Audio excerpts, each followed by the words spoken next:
अकबर। बम धमाके होने लगे, अल्लाह अकबर, अल्लाह अकबर। गोलियां चलने लगी। अचानक दो देशों के बीच टकराव इतना बढ़ गया कि एक दूसरे को मिट्टी में मिलाने की, खत्म करने की धमकियां शुरू हो गईं।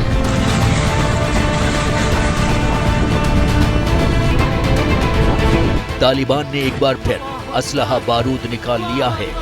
वो हथियार चलाने शुरू कर दिए हैं जिन्हें अमेरिकी फौज ने अफगानिस्तान से रवाना होने से पहले काबुल समेत तालिबान के अलग अलग इलाकों में पीछे छोड़ दिए थे। सोचिए, जिस वक्त दुनिया की नजर पाकिस्तान के सिविल वॉर पर थी, उस दौरान तालिबान रूल वाले अफगानिस्तान और ईरान में अचानक नई जंग का सायरन बजने लगा। महायुद्ध की मुनादी होने लगी।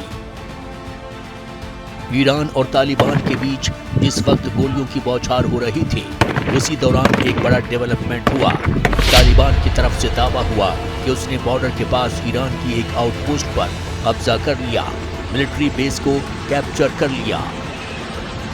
तालिबान का दावा है कि इस खूनी जंग की शुरुआत ईरान की तरफ से हुई थी, जबकि ईरानी मीडिया IRNA का दावा है कि शुरुआत तालिबान ने की, जिसके बाद गोलीबारी का जवाब दिया गया।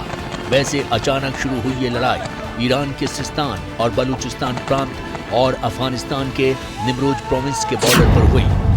रिपोर्ट्स के मुताबिक इसमें तालिबान का एक लड़ाका और ईरान आर्मी के 3 सैनिकों की मौत हो गई।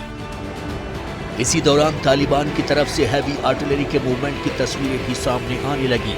बताया जा रहा है कि तालिबान ने अपने भारी भरकम हथियारों को ईरान बॉर्डर पर तैनात करना शुरू कर दिया है।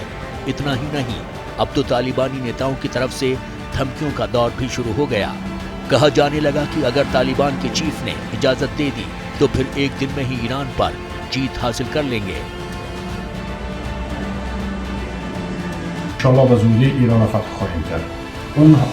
हमारी ताकत को परखने की भूल मत करना। हमें पता है कि तुम पर्दे के पीछे पश्चिमी देशों के साथ हो।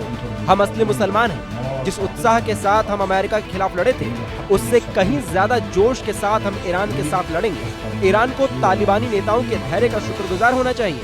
अगर तालिबान के सीनियर नेता हमें इजाजत देते हैं तो हम ईरान पर जीत हासिल कर लेंगे। हालात